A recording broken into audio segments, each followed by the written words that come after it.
This is a Flying Cow production. Oh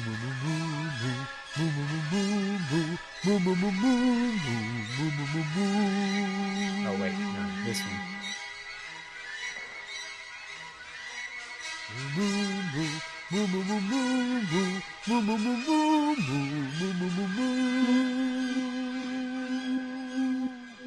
Well, hello and welcome everyone back to the Flying Cow live stream.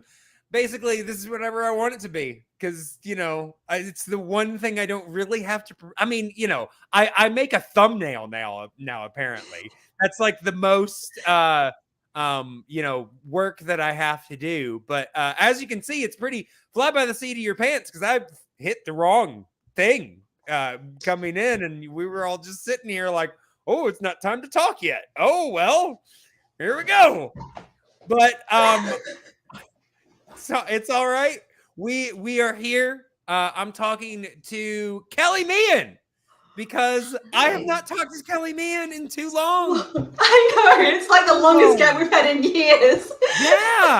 Yeah, like I mean, I guess you only joined Movie Battles in like the second half of the first year, but still, it's like 2 years, and even when you like weren't doing Movie Battles, like we found some reason up and doing these, to talk and do some stuff, and now it's been since what, like February?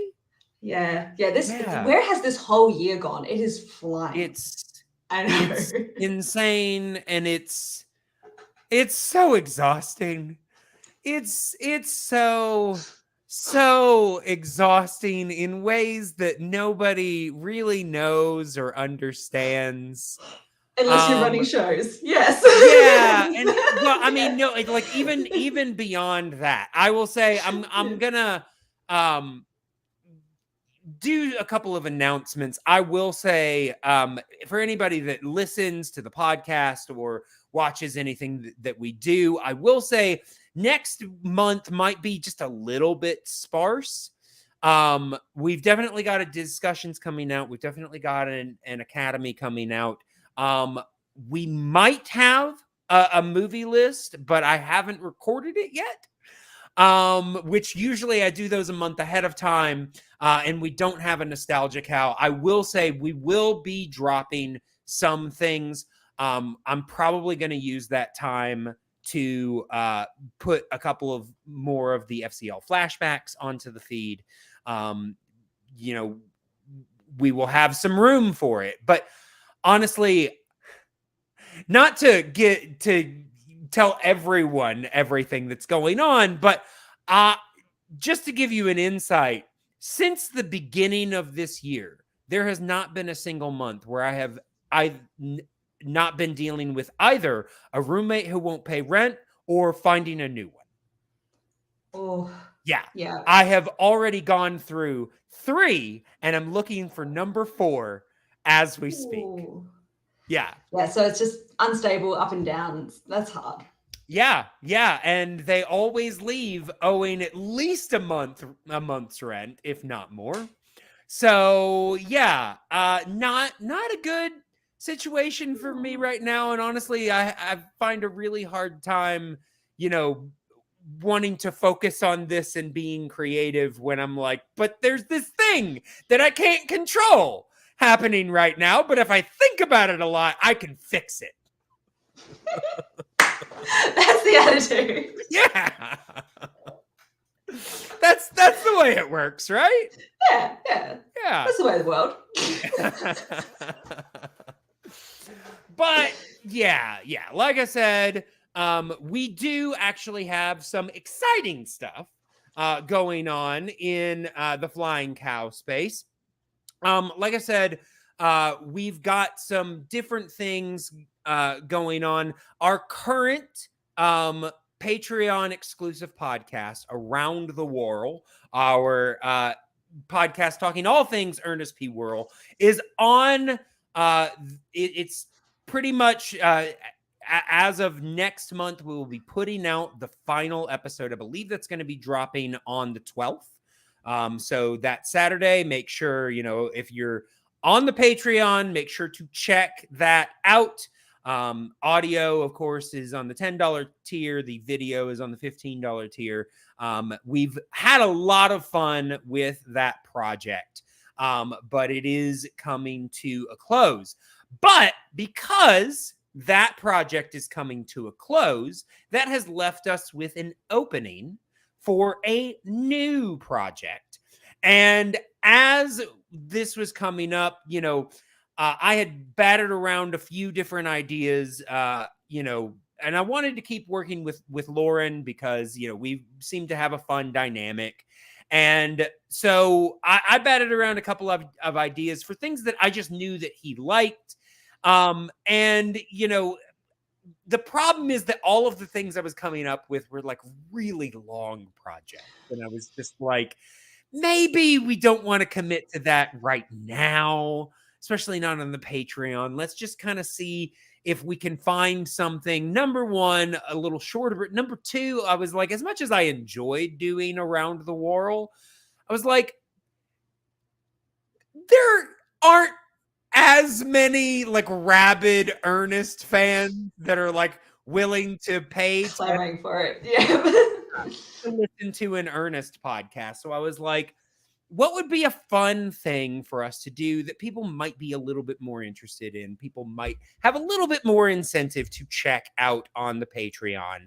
And wouldn't you know it, Lauren, without realizing it, gave me the perfect idea during one of our discussions on one of my other podcasts, actually. He mentioned that he had never seen the show Avatar: The Last Airbender, which is one of my favorite shows. I love that show. It was introduced to me back in like 2007. Nice. So yeah, I've been a big fan ever since. So that is what we are doing. We are doing a recap podcast of Avatar: The Last Airbender, and we are calling it Comets and Cabbages. Which I'm hoping fans of the show will get both references there. It's going to be a lot of fun. We're going to try to incorporate a lot more, media interaction and things like that. And with that in mind, Kelly, I did not tell you we were going to be doing this, but I have a special treat for everyone. I have put together the intro video that will be running on. Now, you will also, if you just are on the $10 tier and you listen or just listening to the podcast, you'll be able to hear the audio of this. But I want everybody to see what the video intro is going to look like. I put this together the other night when I was terrified to go to sleep because I thought my old roommate might come in and steal all of his stuff without giving me his rent. I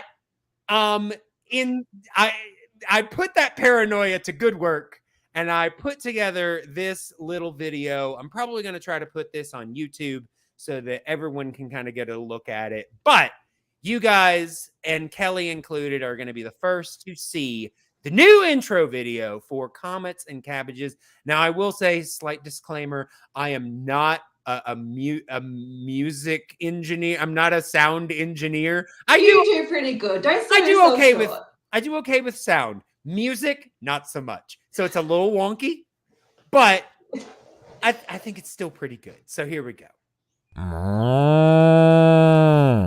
This is a Flying Cow production. Book 1, Water. Book 2, Earth. Book 3, Fire. Long ago, Nickelodeon introduced a series called Avatar: The Last Airbender. It combined great anime-style animation, strong storytelling, heart, and humor. It was great, and everyone that saw it loved it. Until one day, a terrible movie came out which everyone hated. But my co-host Lauren Collins knows none of this because he's never seen the show. And that's why we are watching every episode of Avatar: The Last Airbender, because I believe this could be Lauren's new favorite show. Or at least top 20.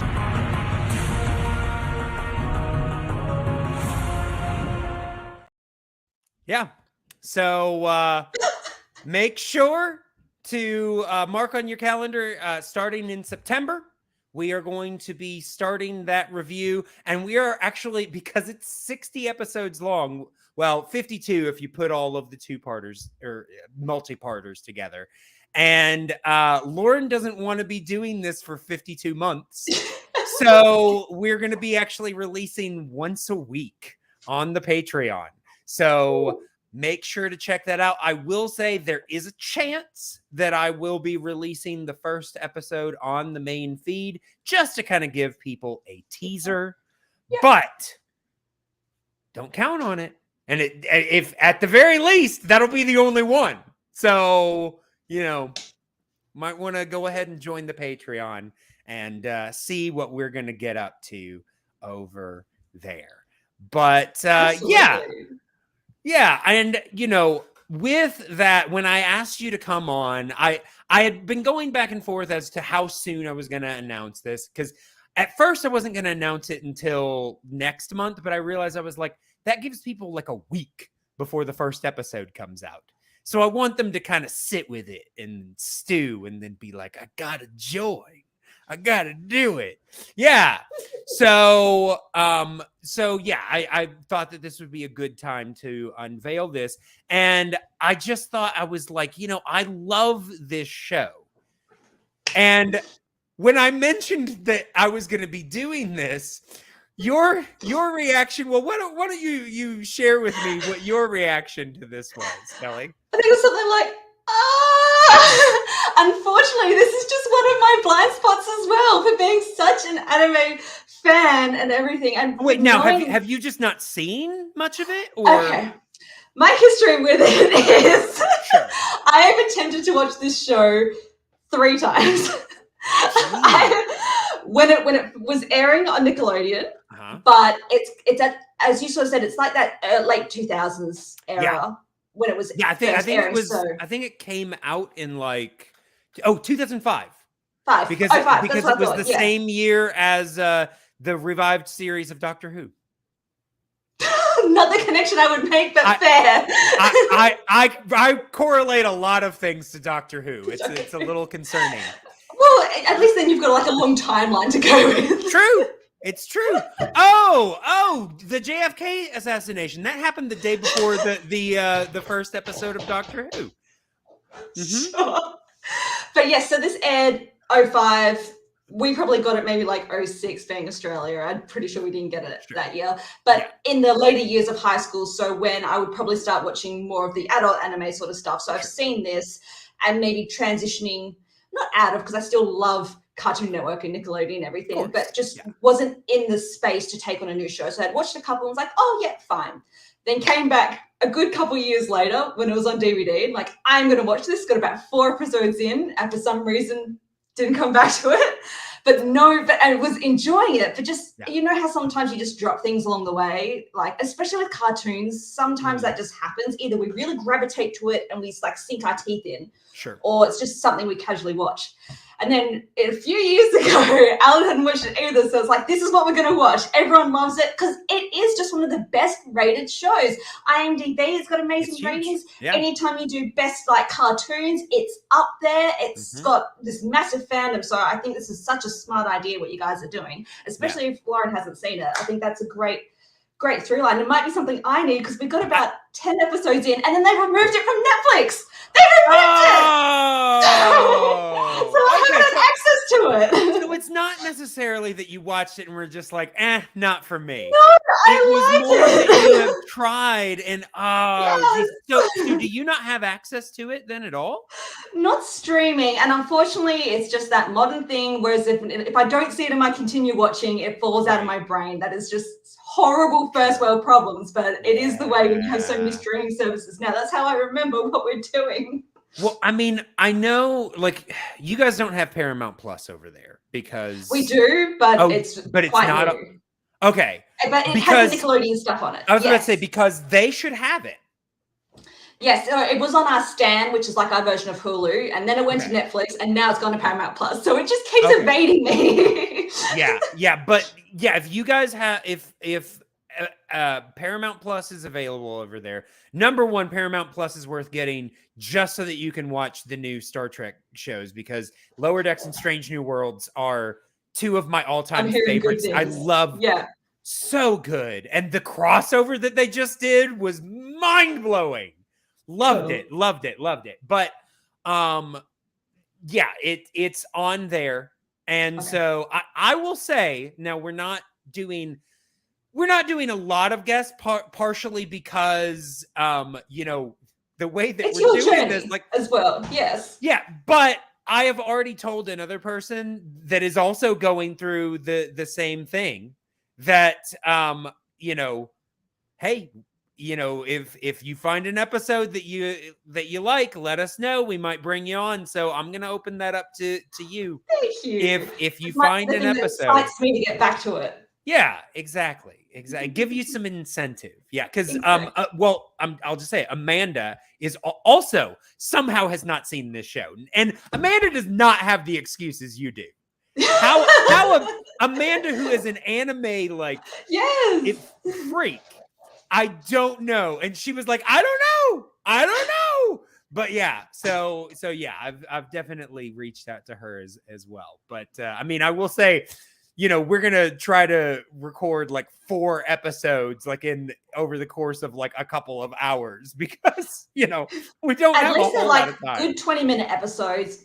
Of what I've seen so far, each episode is quite distinct, so you will have a lot to talk about. I mean, I will say though, for anybody that's ever listened to any podcast that Lauren and I do together, we can talk.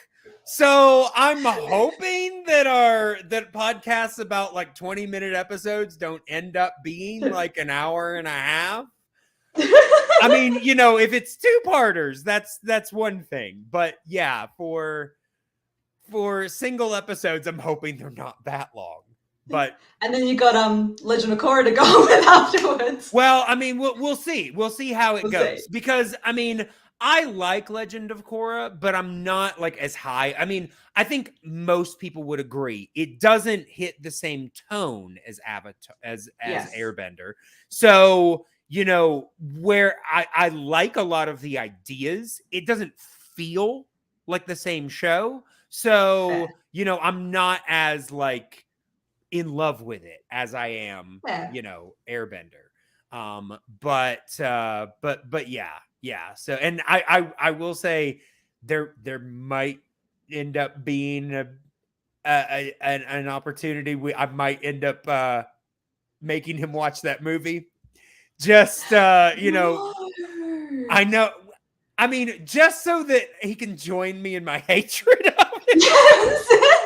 It is one of those like, what is happening here? It's so bad. It like it just.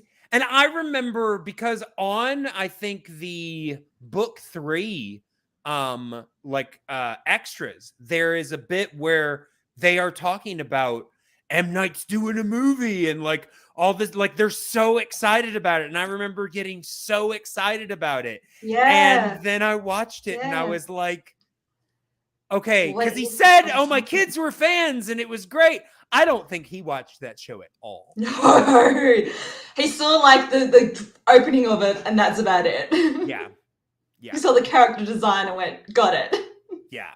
Well, and I also think it's going to be interesting, because I have heard people like around the time that we were thinking of doing this, I heard people say, oh yeah, I had to get through the first season, but the rest of it was great. And I remember sitting there thinking, you had to get through the first season? I always remember thinking from like episode 1, this is really, because I was introduced to the show by a friend who at the time I was hoping to date, but that didn't work out. But she did introduce me to, you know, to this and Miyazaki and some other things.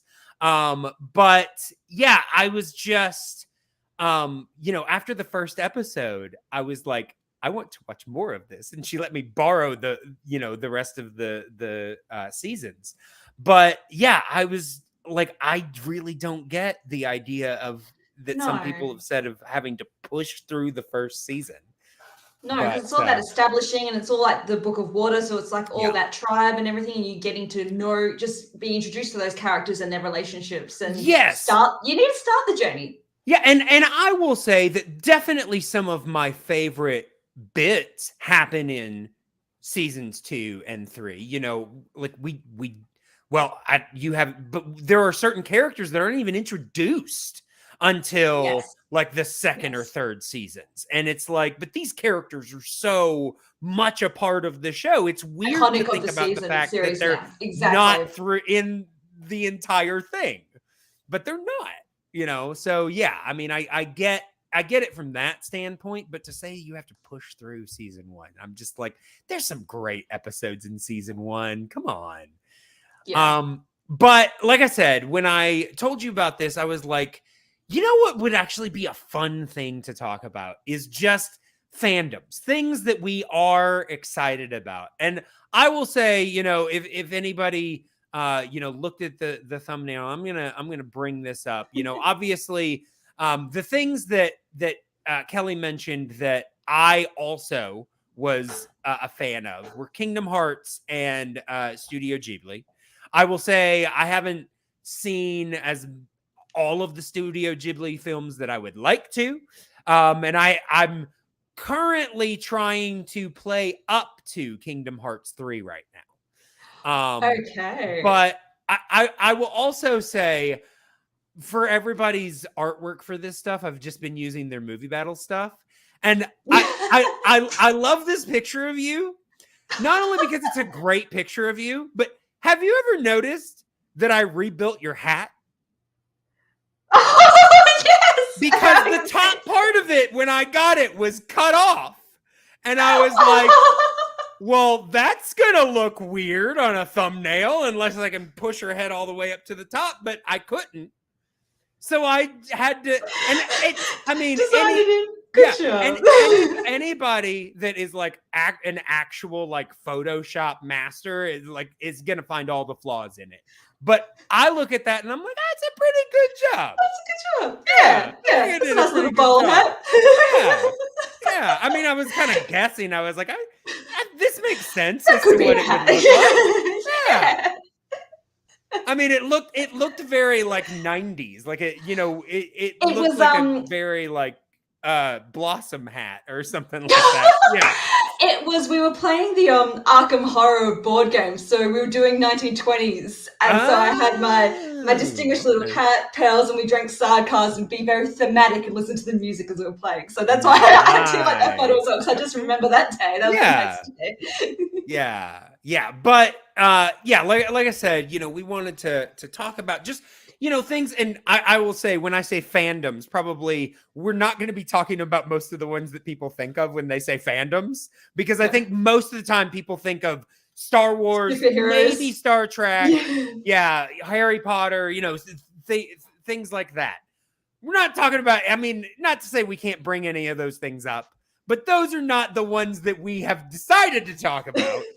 I mean, you know, we can get sidetracked too. I don't care. But yeah. So, I mean, what would you like to talk? Because you asked me, what are we going to talk about first? So, what do you want to talk about first? Here, Kelli. Well, that's the thing. It's so hard, and like, I just love that we've just sort of gone on this like pseudo anime train for some reason. I was about to say, when I was putting together the thumbnail, I was like, it's all anime. And outside of Disney, like, that's the vibe. That's my thing. Yeah, and honestly, I think it's funny because, like, I feel like anime is a huge hole in my film knowledge. I mean, yes, like I said, I've seen some Studio Ghibli films, but let's go with the Ghibli, because you said you were introduced to Miyazaki, but what have you seen? What have you not seen? Right. So, like I said, I would go over to her house, and she had like, you know, roommates, and basically we would just decide on new things to watch. One day it was Avatar, the next day it was this or that or the other thing. I remember like the very first time I went over there, they actually introduced this really weird kid show to me, and it was like, I can't remember. Oh, was it Yo Gabba Gabba? Yeah, with the guy. There's a party in my tummy. Yeah. So yummy. Yeah. Yeah. And it was just, they showed me and it was bizarre. It was really weird. That's like peak mid 2000s. Parents want to go to the party in my tummy? Yeah, that kind of crap. But yeah, eventually they did introduce me to Studio Ghibli films, and we watched quite a few over there. I know they showed me Spirited Away, Yep. Howl's Moving Castle. Yep. I think they showed me Princess Mononoke, but I have, and I need to rewatch it, but I remember once I was going through and I was like, if I've seen this, I've forgotten most of it, because I'm like, I don't remember. Whereas like with you know, the other ones, there were always bits that key moments that can stick out in your brain. Right. But there are some films that like we've seen it and we come to it again and it's like, it feels like a first time watch again, where it's like, really, did I miss like the whole of this? I have that too. Some of my 40s ones, I'm like, I know I've watched this, could not name you a single plot point. So when you go back to it, it is like that. Yeah. But like I've seen, let's see, I've seen Valley of the Wind. I've seen Castle in the Sky. I've seen My Neighbor Totoro. Gorgeous. I have seen, now, do you have a favorite of the ones you have seen? I'm definitely a Howl's Moving Castle person. Okay. I mean, that's it's my great favorite by far. And I didn't know it was so divisive, you know, because really? Yes. So for some reason, I didn't know that either. It's usually touted as the most popular, but you know that when that happens, people will tend to be like, people are going to push back. Yeah. It's not that great or it's overrated, but plus it's coming at a time where we've had Princess Mononoke in 99, and then you've had Spirited Away winning Academy Awards and really pushing the studio on a more grander international level. And so then Disney are doing all the dubs and everything like that. So it's what's sort of the one to break it out internationally. So then you have Howl's Moving Castle after, and then you have all the people come in and say, oh, it wasn't as good. And to be fair, it's a little bit disjointed. I get it. Yeah. But it's so beautiful. It's a beautiful story, animation, music, everything. I will say, oddly, it does kind of feel like one of the most commercial of the I think that's the other problem as well. Yes. Yeah, but it's still good. I mean, I agree. There are definitely parts of it that don't completely make sense. But honestly, I find that kind of in all the Studio Ghibli films. Yes. And I don't have a problem with that. But I brought that up because the next one, I'm going down the list. The next one. I know. Yeah, let's go in order. The next Grave one of the Fireflies? No, I still haven't seen Grave of the Fireflies. So, I mean, I want to, but I know it's extremely sad. So it's the movie you watch once in your life. Yeah. But no, the next one is actually my favorite Ghibli film, and that's Kiki's Delivery Service. I love Kiki's Delivery Service. That's my close second. That is my close second. There's just something so pleasant about it. Yes. Like I mean, I won't say that there's no conflict. There is conflict, but it's so low stakes. It's really just about a girl kind of losing confidence in herself. It's a coming of age. The conflict's all internal, and just the way she voices some of the thoughts and feelings of what she's going through is just heartbreaking. And as you sort of said, it's not like the cause of any trauma or any incident. It's life. Life is hard. Growing up is hard. Making your way in the world is hard, and she's going through it all. Even for a witch that does all these wonderful things, it's still navigating social relationships, finding your place. What do you want to do as a job, as a career? That's sort of the big questions we have. But posed on such a small scale that none of it feels like overwhelming. Yes. Like it makes like very everyday mundane things just feel like very pleasant.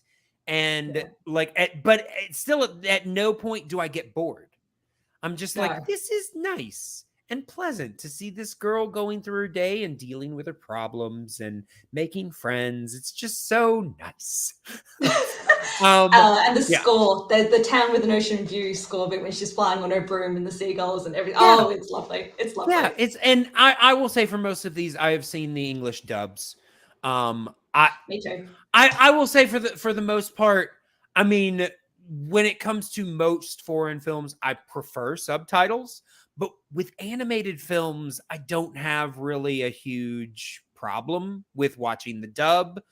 I think the Ghibli dubs are quite good quality as well, and the voice cast that they actually do a really good job, and a chock-a-block with celebrity voices, like great actors. They got to play. And in this one, Gigi is played by Phil Hartman, which, yeah, I mean, that's just kind of great on a number of levels. So yeah, but yeah, then I have seen. Let's see, I've seen Porco Rosso. Whisper of the Heart. I can't remember. Because that's my third favorite. And if you haven't, it is the most underrated one in the catalog by far. It's beautiful. Very similar to Kiki's. Okay. Well, you know what? I don't think I have. I think I might be confusing it with Castle in the Sky or Valley of the Wind. So I don't think I've seen that one. I'm pretty sure I've seen. I mean, honestly, I would love to just sit down and watch all of them. At least all of the ones that are available on HBO Max, which aren't that many, unfortunately. But I'm pretty sure I've seen Princess Mononoke, but I need to give it a rewatch. I've seen Spirited Away. I've seen Howl's Moving Castle. I've seen Arrietty. Let's see. That might be so it. A lot of like the 2010s onwards, so like Wind Rises, Taylor. Yeah, I haven't seen. I will say some of them are newer than. Like I thought Arrietty was much older than that. What, 2010? Yeah, I thought I just assumed it was one of the earlier ones. But yeah, no, it's not. I also assumed that Porco Rosso came out before Kiki's Delivery Service, and it did not. No, because that's the 90s, and I think it started as like a in-flight little clip that Studio Ghibli was contracted for or something like that, and then it like bloomed out to like a full movie. I love that one. That's got some great quotes in it, like "better a pig than a fascist" goes off. Yeah, no, I mean that one definitely has a different tone than most. That doesn't hit with everyone. No, I mean I will say I enjoy it, but it's much more like an adventure flick than your typical, like, because most of the other ones have this element of magic. And yes, it is a man that has been turned into a pig. So there is an element of magic, but it's not felt the same way. I understand. Yes. Yeah. The thing that I most love though about things like Porco Rosso and Kiki's and Spirited Away, and just like a bit of the driving force behind the studio, is those strong female characters. Sometimes we don't always get it in animation. Like, I love the princesses. I love my ladies. Yeah. But it's just a different take on a female lead and a young girl lead. And I always just really appreciate the voice that they've been given to that. I don't think that you're going to hear a lot of people feel like they have to defend the female characters in this. It's the best part. Whereas a lot of the Disney princesses, especially pre-2010, people do. Because I mean, I will say we recently reviewed Aladdin, and I found myself defending Jasmine. Great character. Yeah, great character, and actually a lot more of a strong female protagonist than you would expect. But there are some issues. Yeah. Not Still, gonna lie. I think it's because you don't have a lot of those love interests in the Ghibli films. You've only got it for, like, I think Howl's Moving Castle, but otherwise things, well, for the most part, for a strong. And honestly, I can think of more strong female protagonists in Studio Ghibli films than I can strong male protagonists. Oh, absolutely. Absolutely. I mean, like in those movies, the male protagonists are often very conflicted and, part of the problem sometimes, or they're like just, simps, yeah. So you have Princess Mononoke. That's probably maybe the one we're going with. So I'm also thinking character. Yeah, I'm also thinking of the poor guy in Kiki's, because he's Tombo. But Tombo's a simp. Let's be honest. I mean, it gives very Barbie, like he's and Ken. Yes, very much. Now, I like him, and he definitely seems to have his own life, but from the moment she shows up, all he cares about is being close to Kiki. That is it. The rest of his life goes out the window. Oh, he wants to fly. That's the only characteristics I can think about him. And wanting to fly is not unique in a Ghibli movie, let's face it. But then please watch The Wind Rises as well. Yeah. That's another one that's quite grounded, and just has a point of view and has something to say about aviation and about men. And yeah, that's a beautiful one. Nice. It's very much comes down to which sort of director and which style you prefer. So I definitely love the fantasy of the Miyazaki work. So then I have come later to seeing more of Takahata's work and loving the traditional Japanese values and art style that then they've put into the films there. And then having your different directors come through. Maybe those ones are a bit more hit and miss for me. It's like Arrietty is a bit of a miss, but then Tales of the Sea with Goro Murasaki, that would be my least favorite. But I liked From Up on Poppy Hill, which is the other ones. So there's a few of those later ones that do work. The only one I haven't seen is Earwig and the Witch. I think that's the most Earwig and the Witch, one. Which honestly I haven't heard anybody say that it's great. All I've heard is it's okay, and it cuts very abruptly short, so it hasn't made me want to seek it out, unfortunately. Yet. So it's not the animation, it's not the style, it's just the little bit of feedback I've heard, which I'll get to it eventually, but it's just not high on the list. Yeah, I will say, at least over here, it is on, I keep calling it HBO Max, but I guess technically now it's Max. But yeah, that is one of the ones on there, but yeah, I'm not in a hurry to check that one out. Yeah, I mean there's so many other great ones that I haven't seen. Which ones are capturing? If you were going to make like a 1, 2, 3 list of the ones you haven't seen, what's taking your interest, or what have you sort of heard good things about and need to check out? I mean, let's see. Just based on name identity, ones that I'm like, oh, I've heard of that. Ponyo, because I know it's like a Little Mermaid. Little Mermaid take. Yeah, the animation is some of the best I've ever seen. I was about to say, yeah, I've heard people talk about it, and I'm like, okay, I definitely want to check that one out. Definitely. I had wanted to check out The Wind Rises from before you mentioned it. Let's see. What was the other one that you mentioned? A Whisper of the Heart. See, I can't remember if that one is on. That one might not be on Max, so I might not. Because a lot of them, I'm just like I would see it there, and I'm like, oh, I haven't seen that one, or that one yet. So I'm like, those are the ones I want to watch, but I can't remember off the top of my head which ones are on Max and which ones aren't. Yeah.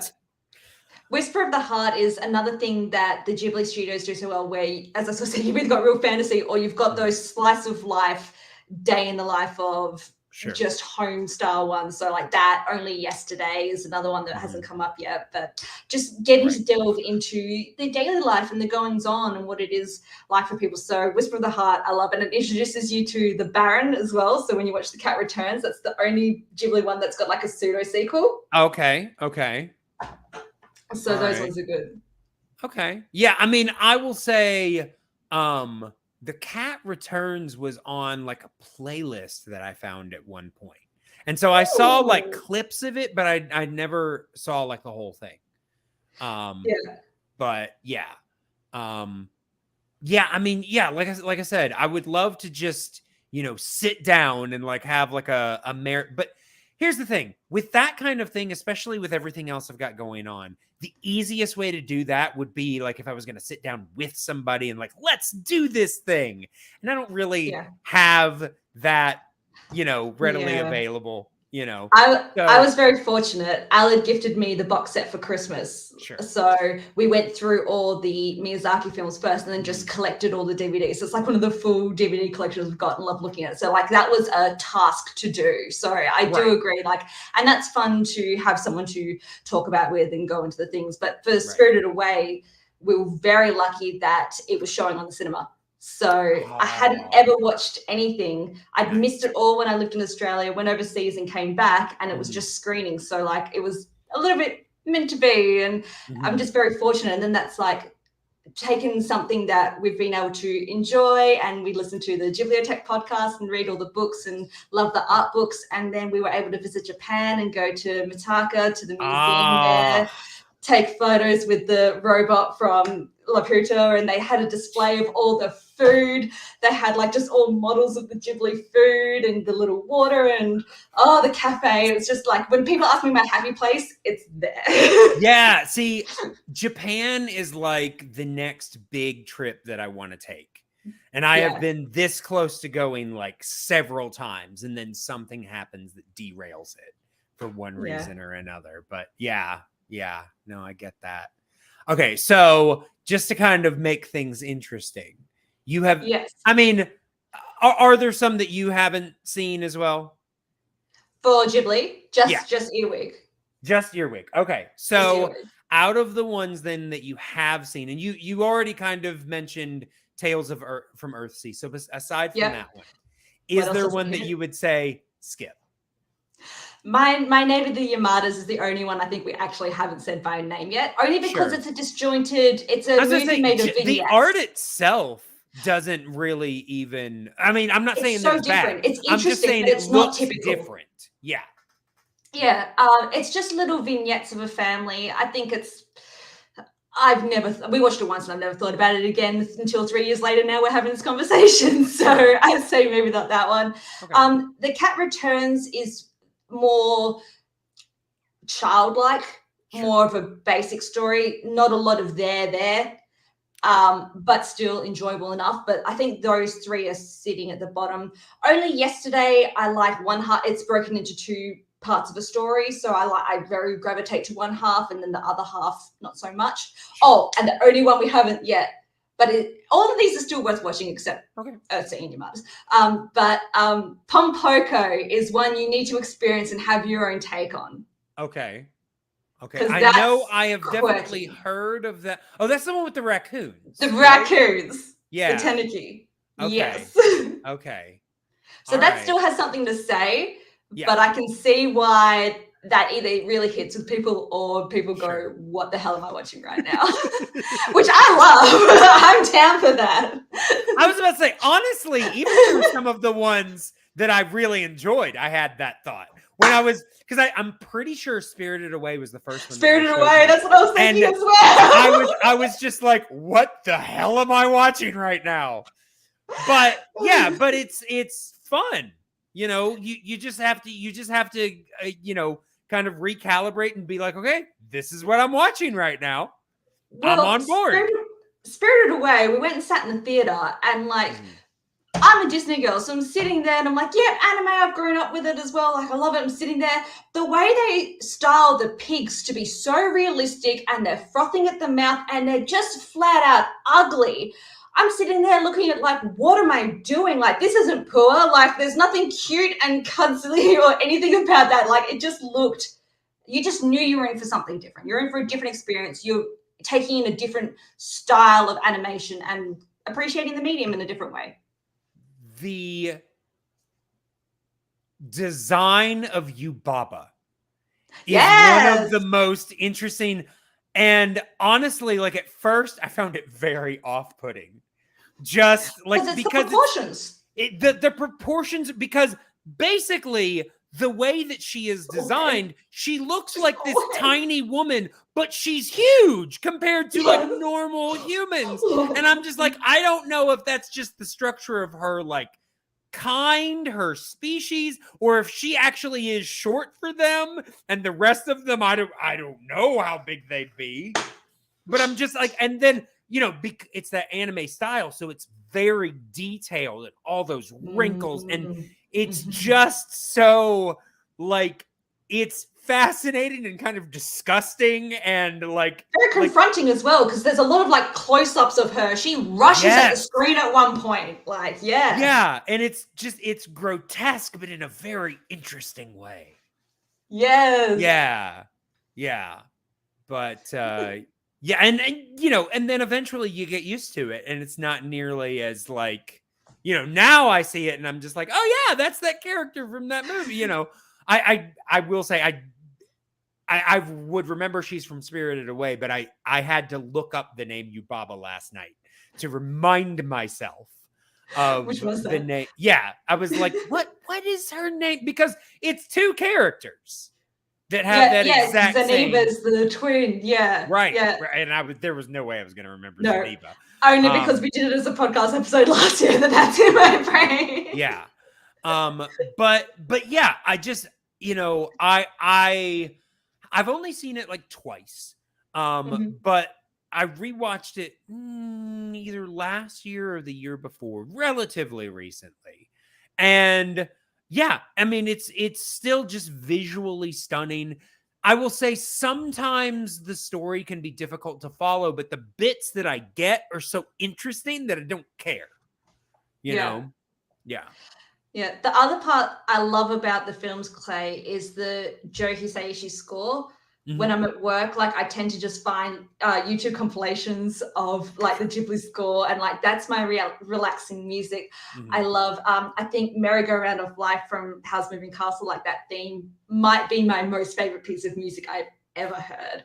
I think it's glorious. And then "Spirited Away" has these "One Summer Day" and "The Sixth Mhm. Station" and all these really distinct pieces. And I haven't even talked about Totoro yet, like that little theme song, and like what an icon, Yeah. this mascot this is. When you go to the museum and he's behind the counter there, like he's the Mickey Mouse I would version of I that. was about to say he's basically become. I mean, I think he is on a lot of like Yeah. in the Studio Ghibli symbol. Yes. So yeah, he's definitely. I mean, what are your thoughts about Totoro? Because I know a Totoro's lot of people that gorgeous. love that movie. And I will say I Definitely. like it. I find it very pleasant. But I will say I've heard people gush about that movie in a way that I'm like, I'm really glad you got that out of it. I don't Hmm. see that, but I do like it, kind of thing, you know. I'm somewhere in between you and the gushing level. Like I'm like, I Okay. like it a lot. I see where Sure. it's going, but I too don't have it like it's not my top three, like I've just said, but it would probably be like a good 5 or somewhere around there because sorry, yeah. I was just going to say a lot of people have described it the same way that I described Kiki's Yes, delivery yes, service, that's that that one for it's them. just very kind of like passive and I do get that out of it, but I don't get the same like just calm feeling thrill from that I do from Kiki. You know, like It's I probably see a it little on bit that less going wavelength and on.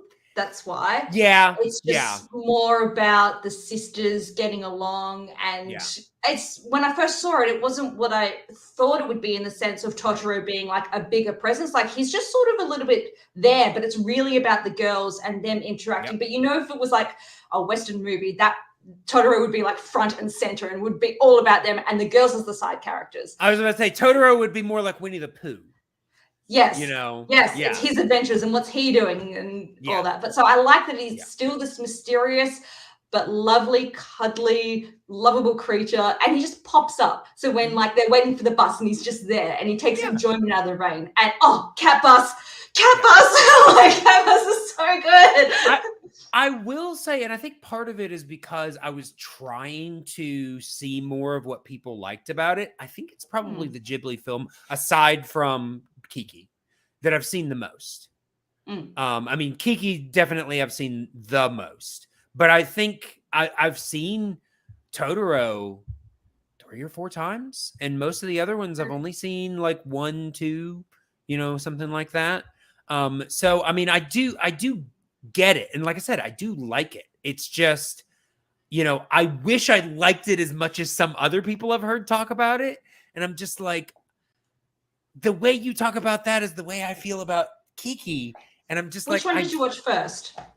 Kiki, There, that might be it. yeah, That might be the thing. Sometimes we just like, this is the new thing for us. This is what we're going to latch on to. yeah. And I just wonder if people who feel like about Totoro, that's the first one they've seen like that. Yeah. Well, and I will also say, I think Kiki was the first one that I watched by myself. The first one that wasn't introduced to me, the one that Mm.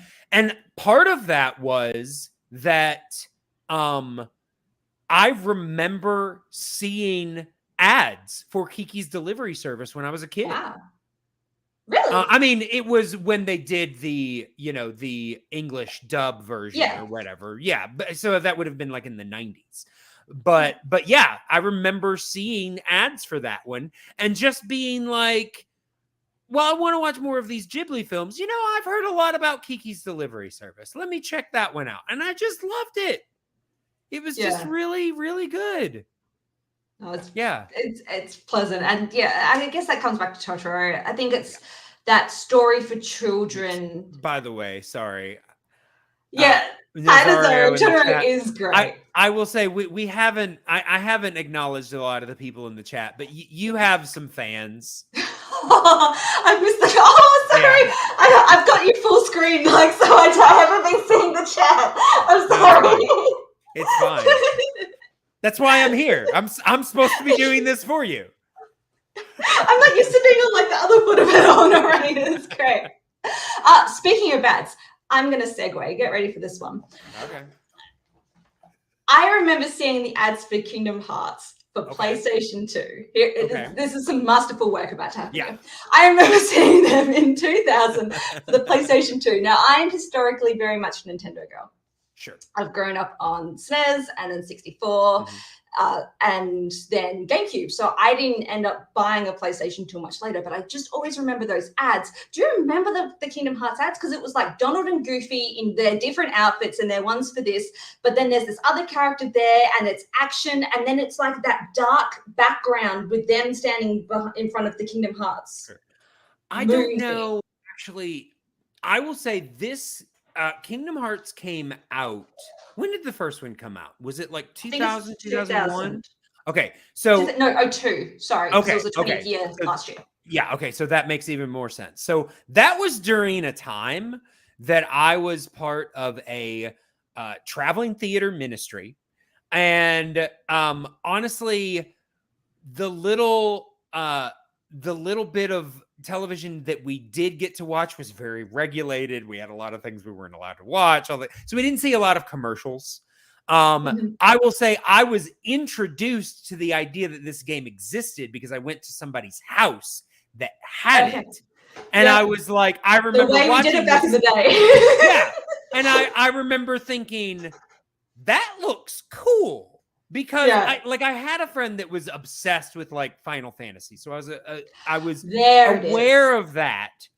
I wasn't like a huge fan of Final Fantasy itself, but when they were basically this thing that looks kind of like Final Fantasy with Disney characters, which I was all about, I was like, now that looks like fun.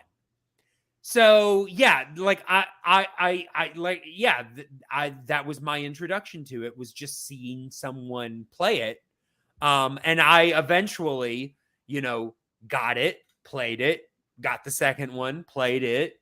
On PlayStation or on the remaster for PS3? We had a PS2 in the house where we lived, so I bought the games. And I think by the time I ended up buying them, they were both like pretty cheap.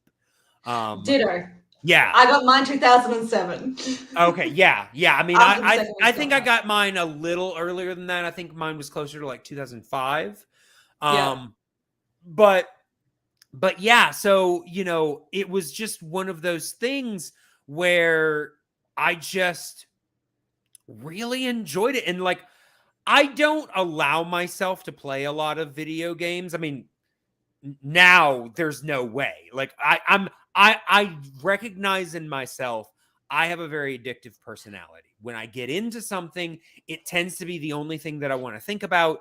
And so I just, I allow myself to do that with television and movies and things like that, because they're things that are done in a time easily span, consumable, right? And then I can walk away from it. Whereas a video game can take hours.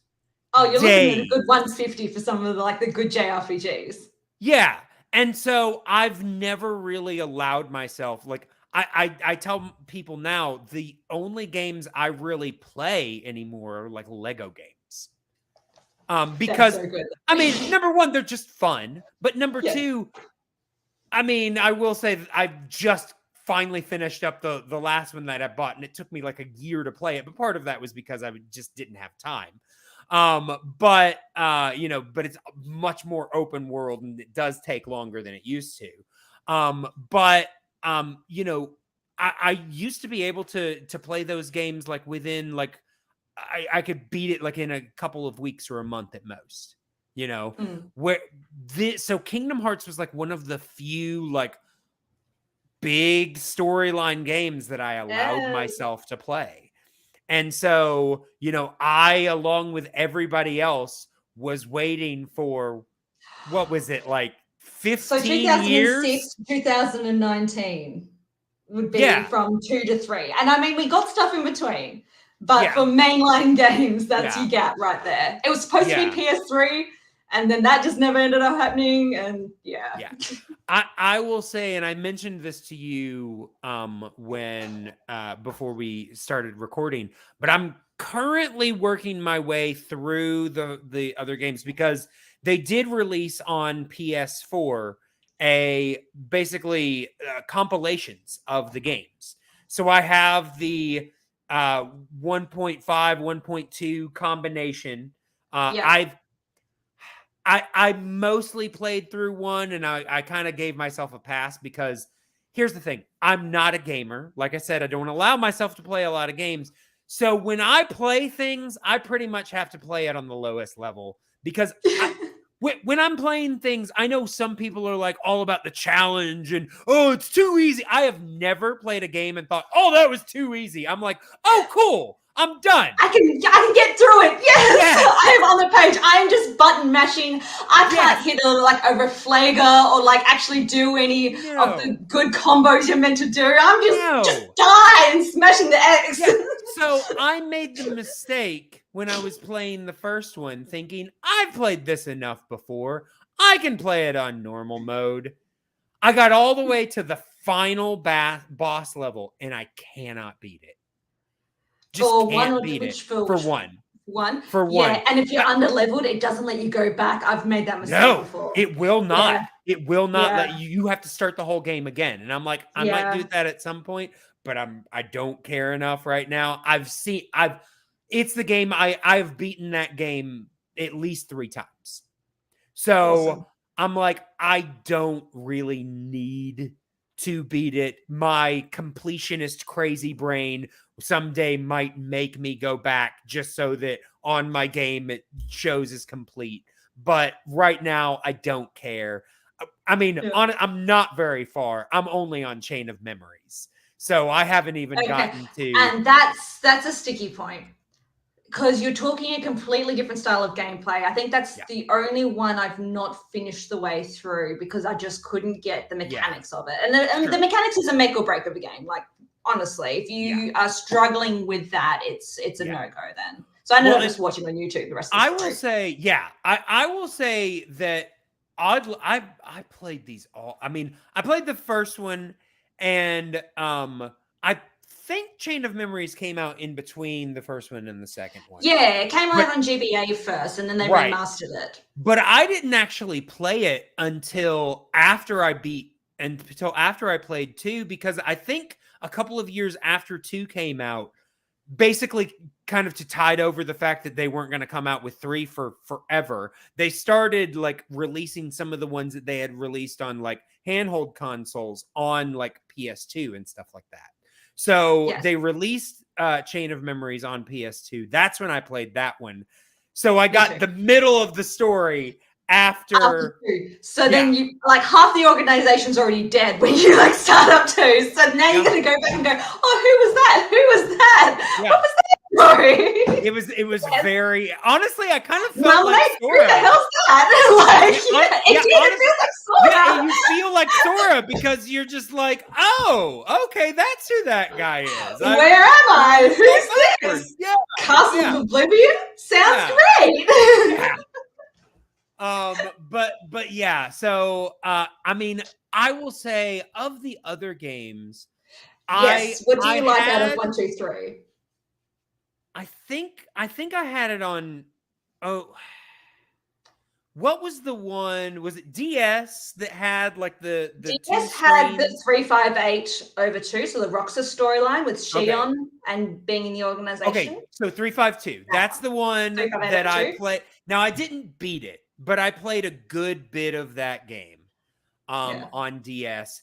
And I will say at one point, I had an office job and it was all just a lot of like data entry. So sometimes I would play like, you know, podcasts or, you know, audio dramas or different things in the background. And one time I put the video, I was like, you know what? I'd like to catch up on the story for Kingdom Hearts because it was like the 50th time that they were like, Kingdom Hearts 3 is going to come out soon.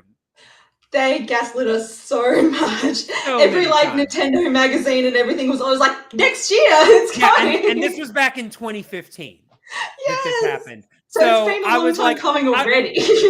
so I went back and like pulled up the YouTube videos for all. There's great, all cutscenes, like the 6-hour movie version of it. Yes. So I've seen all of that, but I'm still, like I said, I'm playing through because I have bought Kingdom Hearts 3. I bought because they did after the 1.2 or 1.5 and 2.5, they did a 2.8, which basically is supposed to come after those, so right before. Yes. Yeah, right before. And then you got 0.2, which is the Aqua storyline. Did you play Birth by Sleep with the Wayfinder trio? That is part of the 1.2 and 2.5. Okay. So I'm going to get there eventually. Okay. And I've seen the animatics. I've seen the cutscenes, but I haven't played through it. Yeah.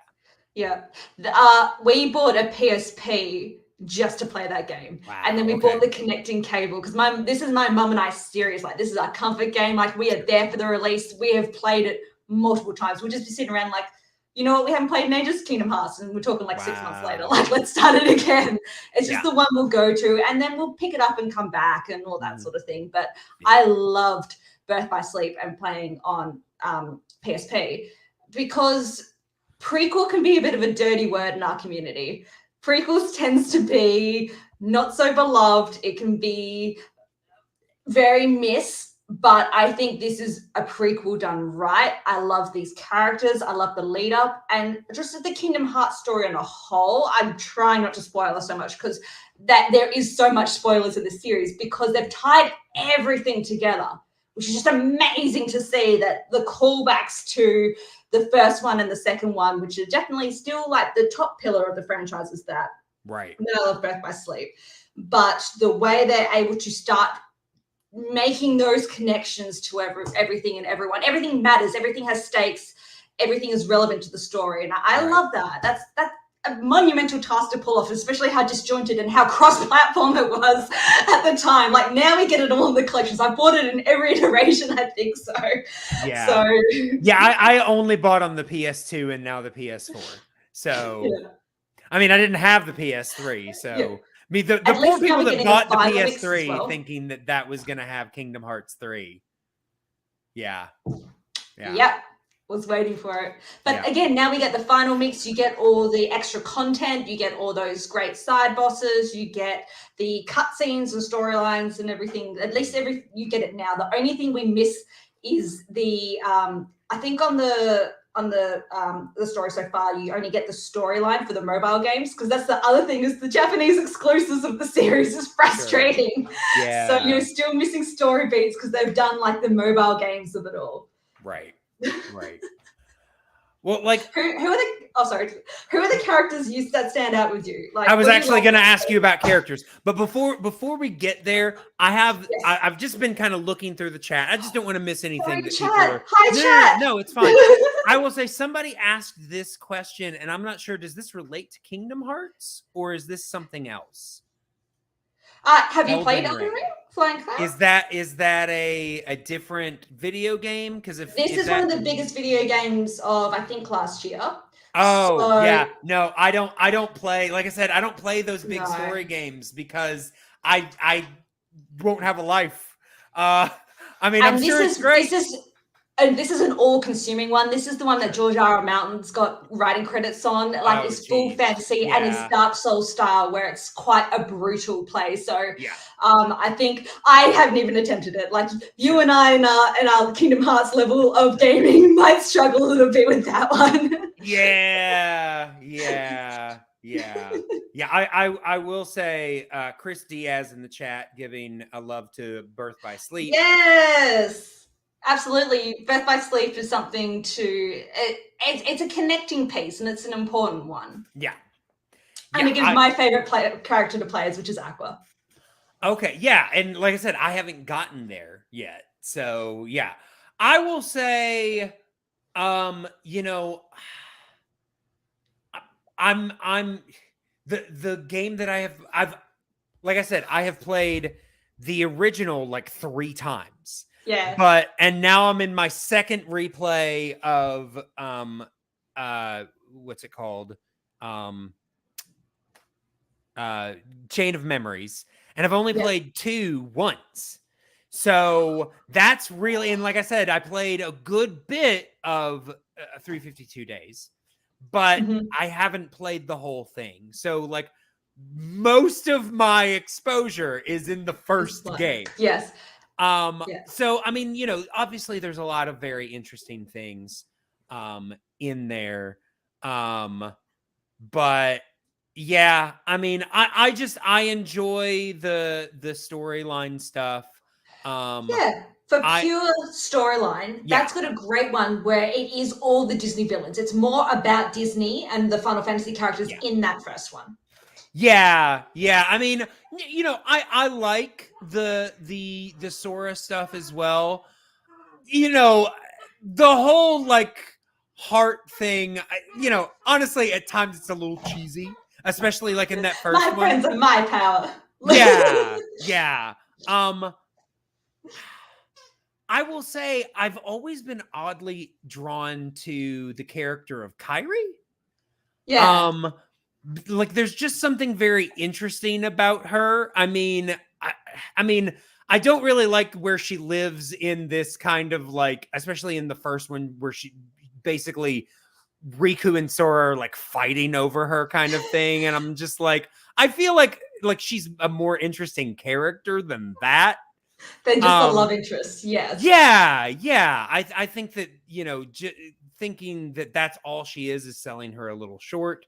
You know, I honestly, I think they give her some good backstory. Right. I think the most intriguing characters to me are the ones that are, you know, I can't even remember what they're called, but the like the Roxas Axel. I can't even remember her name, but Kairi's blonde Naminé. Yeah. I find Organization 13 people. Thank you. Organization. I find that so great cast of characters. Yeah. Just because they're so shrouded in mystery and like they reveal where they came from, but there's still so much that we don't know about them. Exactly. That I don't think, do we ever get introduced to all of them? Maybe. Okay, maybe not in the things that I have seen, but again, I've seen all the cutscenes. I can't remember. They are definitely, they show you Birth by Sleep.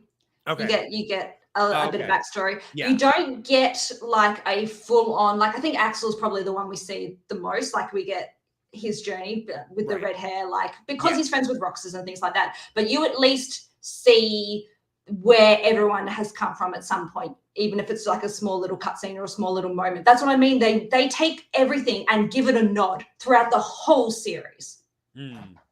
Yeah. I will say though, because I believe, like, it's confusing because I remember when I was Kingdom Hearts is confusing. Like it's true, but I was thinking as I was playing through Chain of Memories, you know, there's those Organization 13 cutscenes, and I remember thinking, oh yeah, because basically Roxas is Sora's name with X thrown in, and then rearranged. Is that the same for all of them? Because Every I single one of always them.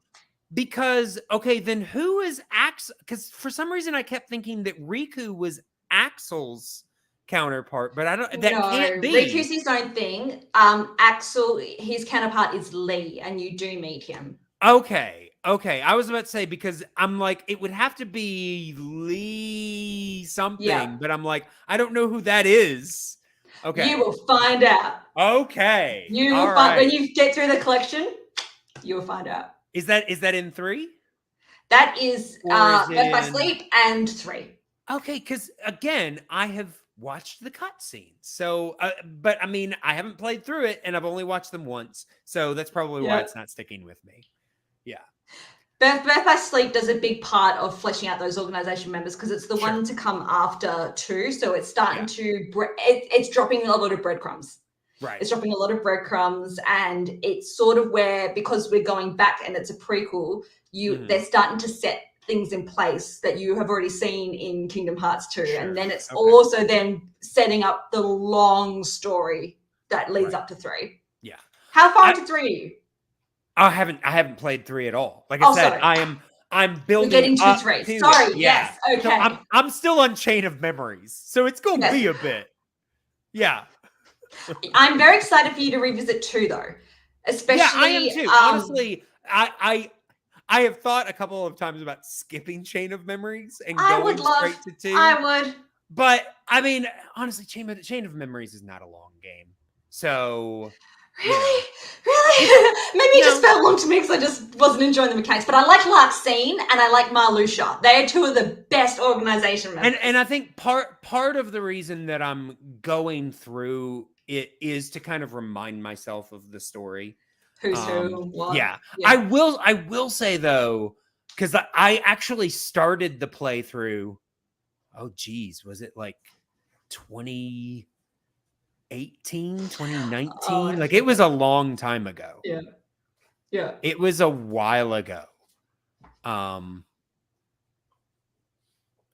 it might even have been like 2017.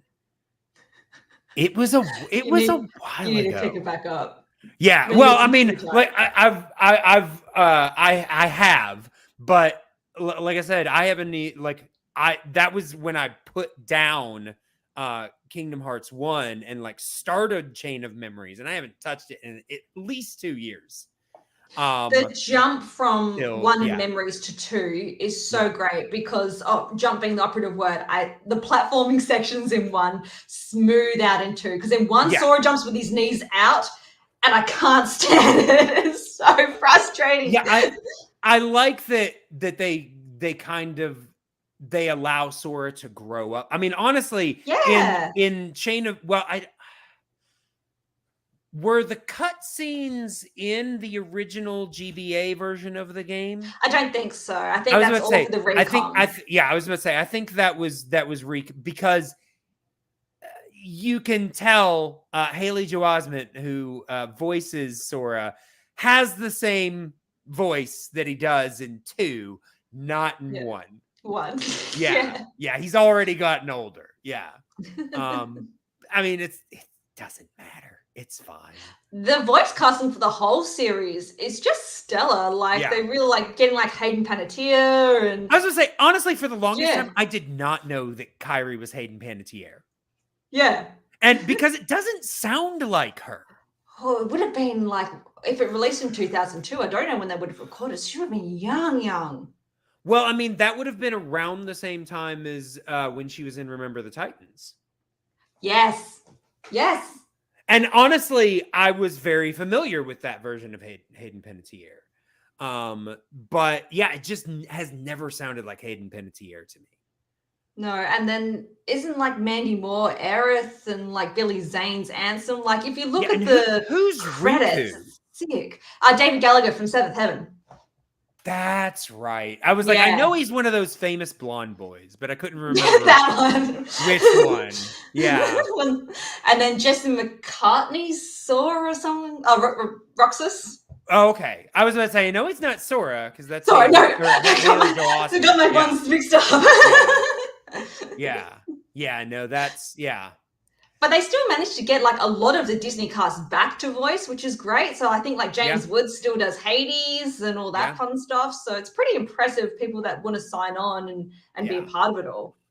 Honestly, I'm excited to get into some of the later games, because the one thing that always kind of threw me off was kind of how stilted the animation was. Like, even in like the more, because there would always be like the playing scenes that were like a little bit of better animation than when you were playing the game.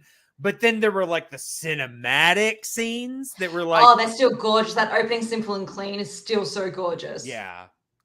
So I'm excited to see what the newer stuff is looking like. But is there any particular Disney world or land or boss fight that you really go like get excited for, or ones that you go like, oh god, I'm getting to this part again? See, I don't know. Like, honestly, the last time that I played the original, I mean, there was no way I was going to try to do 100%, but there were definitely things that I was like, I want to do this. Like, and one of the tasks that I set myself was finding all the 101 Dalmatians. Great. And I was able to do that. I didn't finish the game, but I did that. Again, I've played it so many times. Yeah. But as far like, honestly, I'm really excited to get back into 2, because I remember some of what's in 2. Like, I know that we get Mulan in that one. I know that we get Tron in that one, which I always thought was a weird pull. Pirates of the Caribbean. Is that in the second one? No, that's in this. It's in 2 and 3. Wow. Okay. It's in number 2 because it's the gambling. It was in the third one. Yeah, no, they do. I think they do Black Pearl in the second one, and then they do more like At World's End in the third. Interesting. Okay. Because it's not Johnny Depp voicing Jack Sparrow. Yeah. I mean, I did not remember that at all. I did not remember that was in there. That's so weird. Okay. Because it was 2, they really started pushing like which properties started getting involved, and they had that was after they lost the rights for Tarzan, so they couldn't go back to that one. It's one of the rare ones we never go back to. I was going to say, because that one's not even in Chain of Memories. No, I think they lost it like really quickly after it released.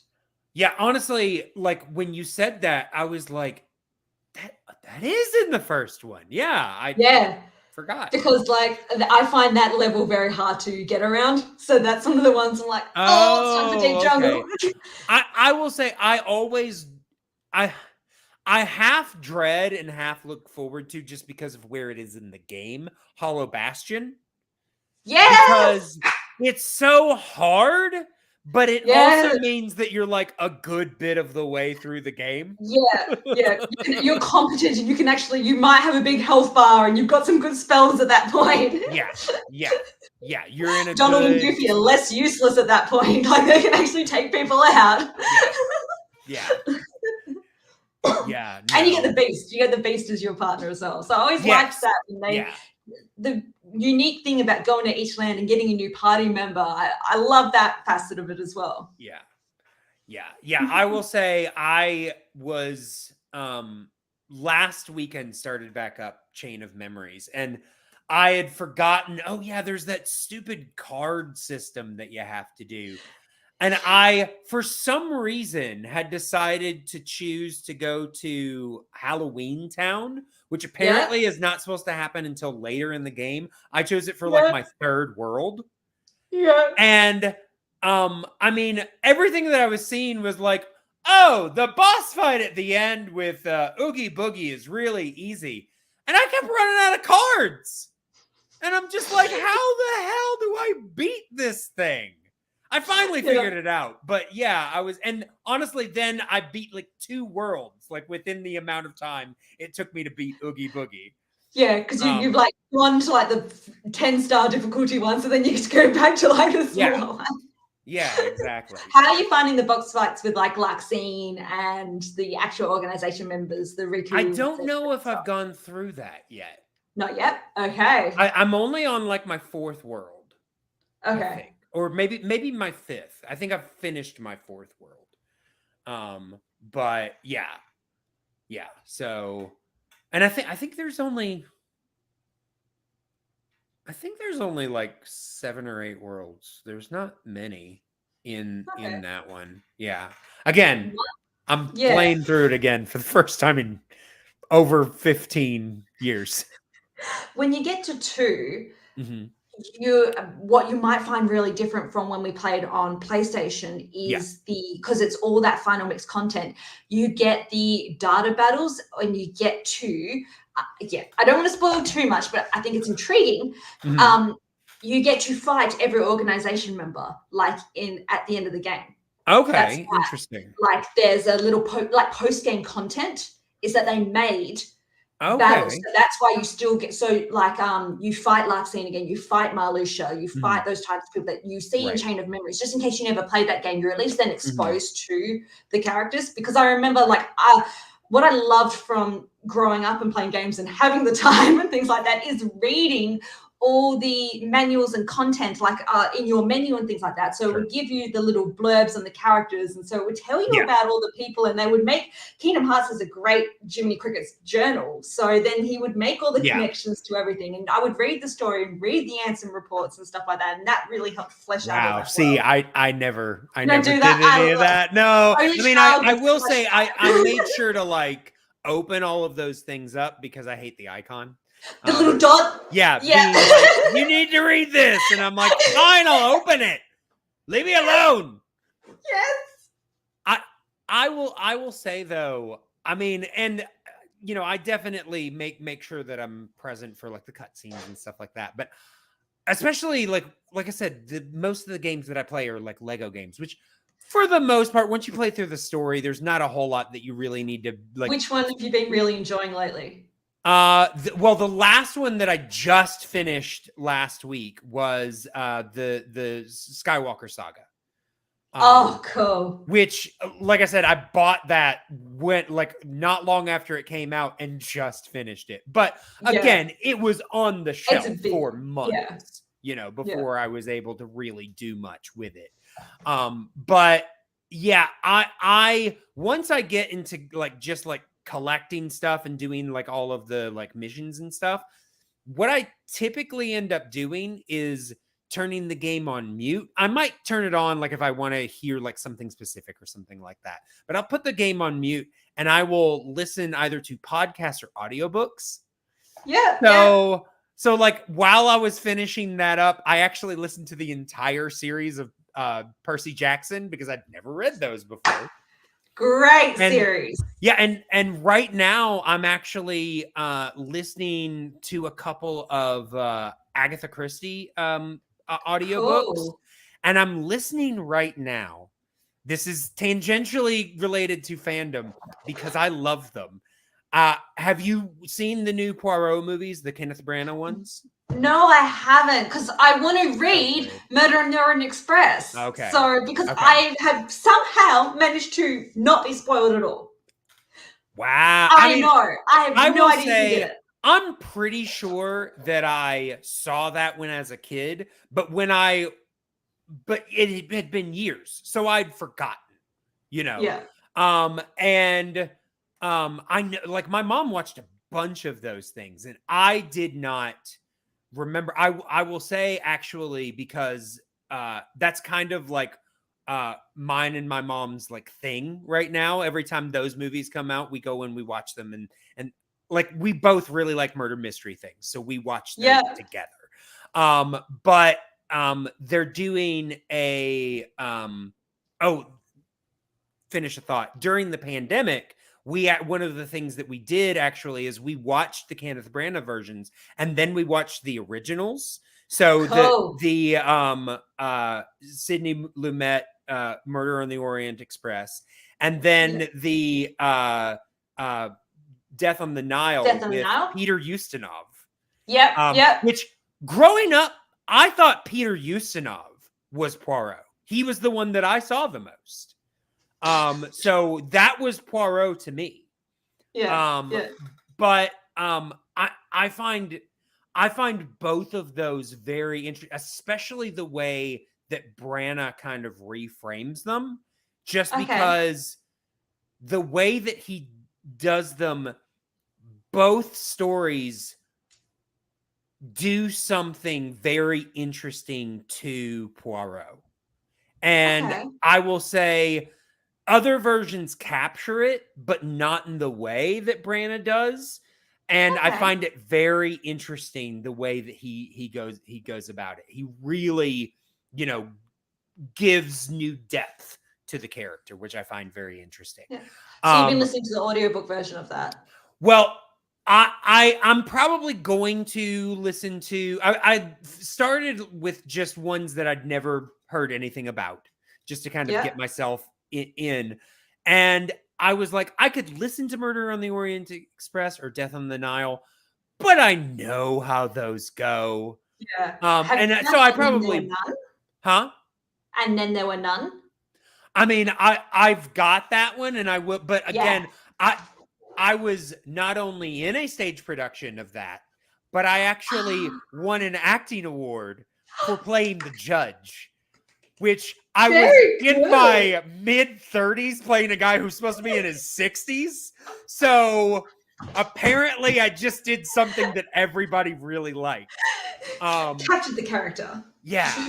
But yeah, so I mean that's again, but I know that one. So so I was like, I'd like to do one that I still again don't know, but is kind of in. So the new one that, because they've got the first two that they've that Branagh has done, like I said, Murder on the Orient Express and Death on the Nile, but the new one, which I can't remember what they're calling it, but it's based on and I'm pretty sure they're going to change a lot in it.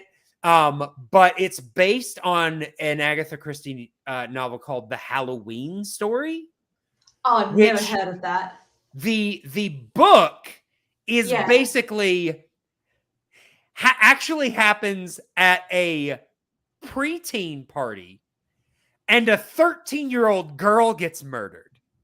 Yeah, they're going to change that. Yeah, because in the movie, I've already looked it up. The character now, I don't know, maybe I don't want to say this, but let's just say the character that the 13-year-old girl is being played by a much older woman.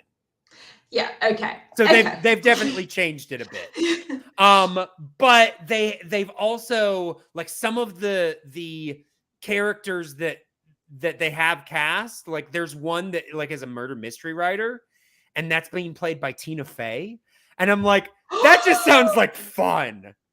That does sound fun. Tina Fey is one of those, like, can't do anything wrong in my book. Like, I love 30 Rock. She's just great in everything. Well, and it's a character that appears in a couple of other Poirot films, and it feels like even the little bit that I've listened to already, I'm like, this feels like a character that I don't like. Agatha Christie herself never did, but if they wanted to, I'm like, this feels like a character they could spin off very easily.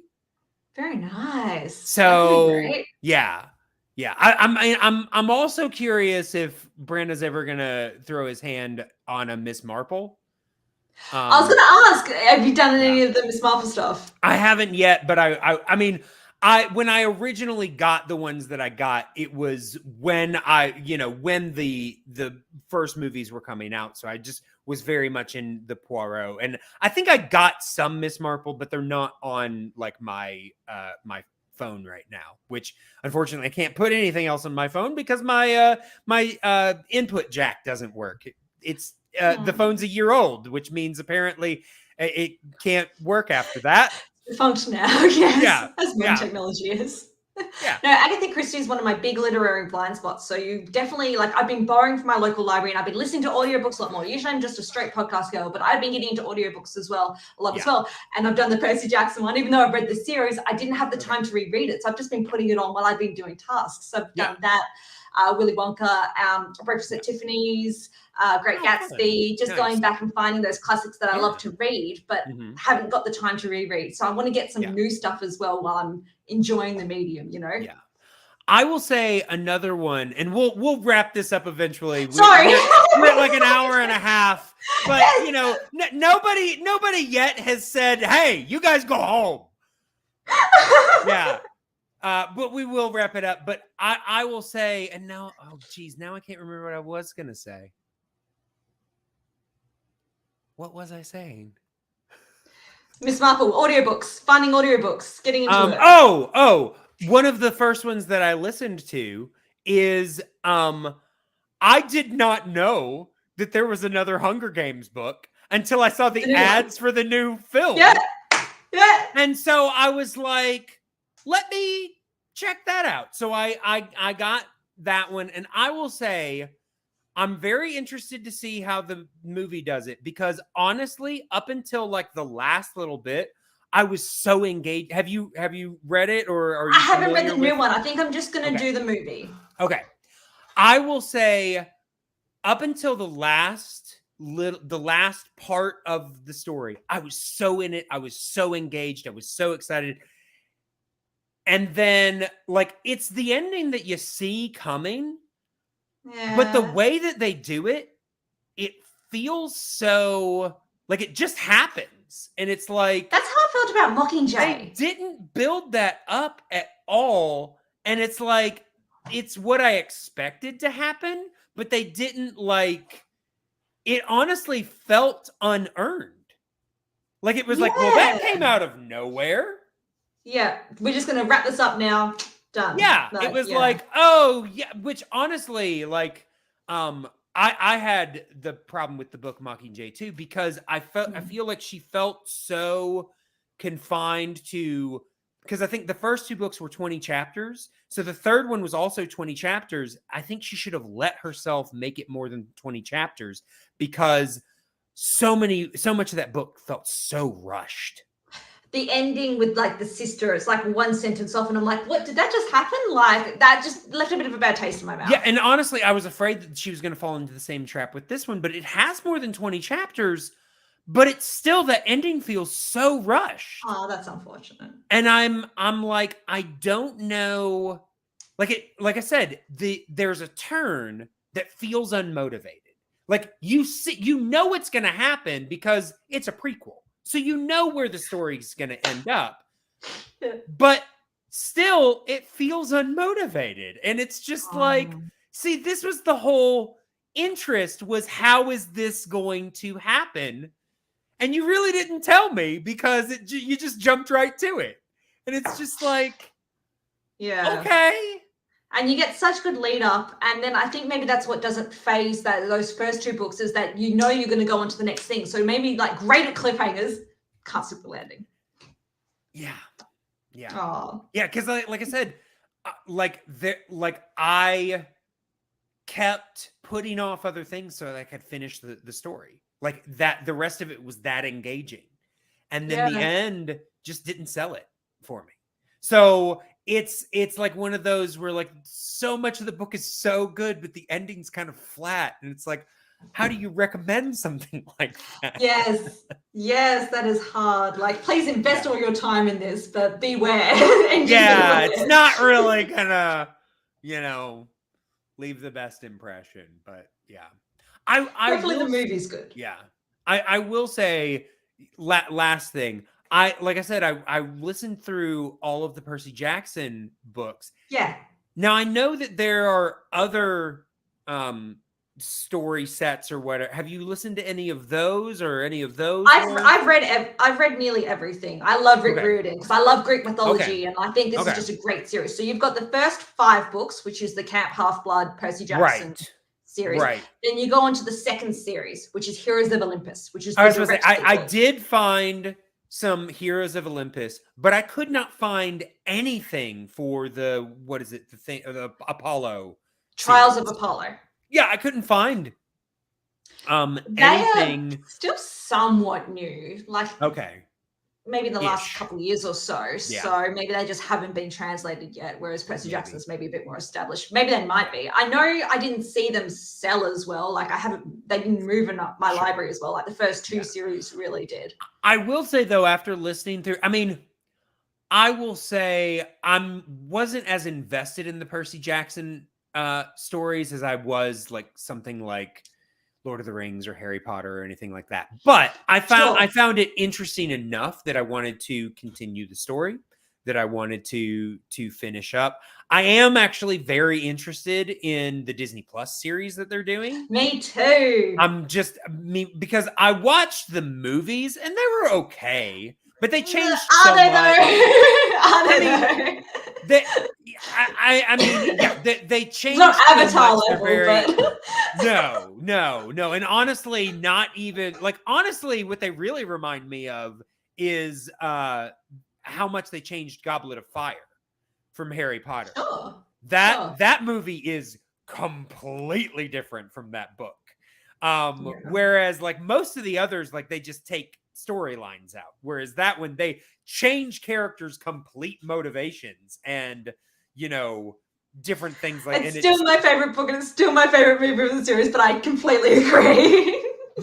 my favorite book is Half-Blood Prince. And I will say when the movie came out, I liked it a lot, but the more I go back, the less convinced I am. I honestly don't know what my favorite movie is. Honestly, I might say that first one because I just really like that first movie. Yeah.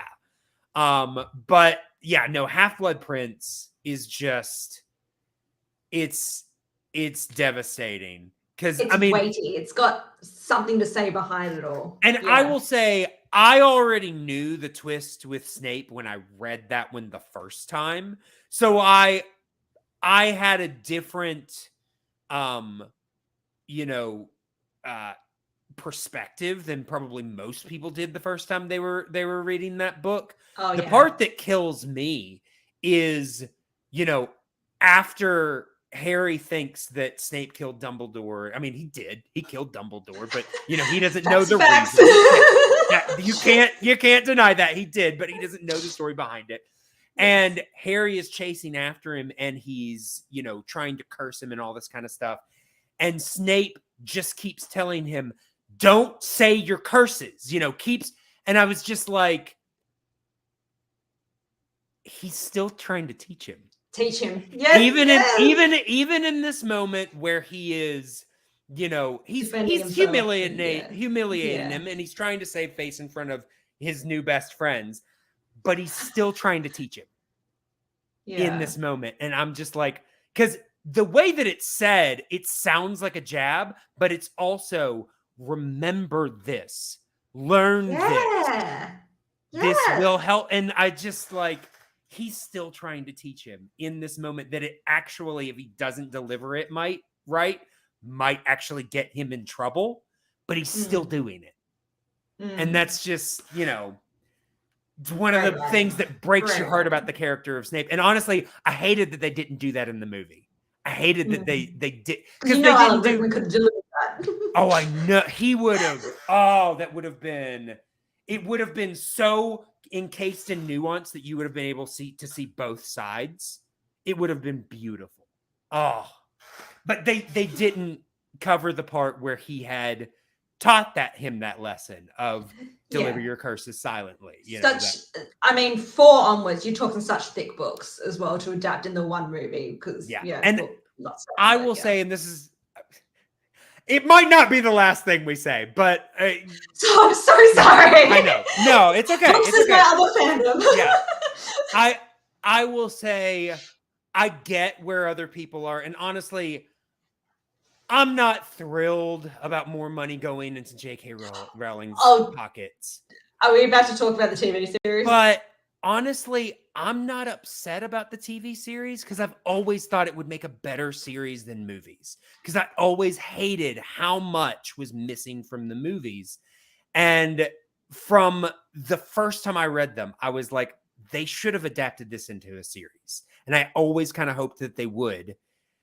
Again, I don't like the timing of it because someone I don't support is benefiting from it financially. Oh, it's so frustrating. It's so frustrating. Harry Potter belongs to the people at this point in my brain. Yeah. But it's very hard to separate that. For me as well, it's just the fact that, like, I don't know, I'm not ready to revisit yet. I still think those 8 movies have such magic and still you can still get the story out of it. It's not needing to be remade yet. I honestly, like, the first 2 to 3 seasons, you know, I don't need as much. What I need them to put back the Dobby storyline, because Dobby appears in almost, I think the only one after Chamber of Secrets that he doesn't appear in is Prisoner of Azkaban. Is that right? That might be right. That sounds right. There's only one that he's not in, but he's in all of the rest of them. And Dobby is my favorite side character. Even as little as they showed of him in the movies, his death scene still destroys me in the film. And honestly, there's so much in the final book that I love. The bit where Lupin tries to join them, and that confrontation is so good. The confrontation the understanding that develops between Harry and Creature is so amazing. You know, there's just, and you know, the Winky subplot that's cut out of the fourth one entirely. You know, there's just so much stuff that I do love that I'm interested. I mean, now if they don't include any of that stuff, fuck them. But you know, then what are we doing? Then what's the point? But I get why people are saying what they're saying about it. I get it.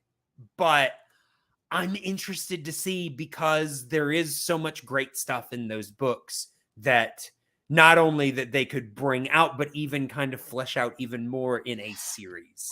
Especially from Voldemort returning, so the end of 4 onwards, like definitely hitting a bit more of that adult stuff as it goes on. So that's going to be your big emotional payoff. Yeah, because honestly, the stuff that side plots and side characters, the stuff that they cut out of the first 3, honestly, I've heard people say that the one that they changed the most was the third one, and I'm like, not really. Still feels very authentic. I mean, to the book. there's some tone stuff that's a little different, but I feel like most of the beats are pretty much the same. I mean, I still hold that the one that's the most different is the Goblet of Fire. I mean, they cut out and look, I love that we got David Tennant in that film because I'm a huge Doctor Who fan. But that character is ridiculous in that movie. It feels like you need to have read the book to understand it more. Like they're taking for granted people have read the book and coming with that source material to the film. I don't know how you go into blind eyes and get what has happened. Yeah. But I mean, honestly, I feel like we could continue talking about this stuff all day. But I do think that it is probably about that time to cut things off. So before we do that, do want to go ahead and let everyone know how they can get into contact. Of course, at the Flying Cow Pod on Twitter and Instagram. You can email at theflyingcowpod@gmail.com. Remember to check out all of the other shows, you know, everything that we're doing. Remember to check out the patreon.com/theflyingcow. Check out the rest of Around the World, and don't forget about the new podcast, Comets and Cabbages. It's gonna be a lot of fun. Kelly, what about you? Yes. What you got? Most of the time you can find me over at the video store. I've got the Late Shift, and then Alternating is my new show that I have a wonderful co-host, Melissa Woody, with Film Coven. We're talking about women in film. We're 2 women who love women in cinema, and we're just trying to support that and get our viewpoint across and just celebrate all the wonderful people, all the characters and the people behind the camera that we get as well. And then just brought back doing Disney, new episodes dropping soon. Yes. Please keep your eye out for it. I've got a lot of fun things coming. But Clay, thank you so much for having me on. I love hanging out with you on Flying Cow. Absolutely. Well, again, we will be back next month talking to somebody else about whatever we feel like. But until that time, moo.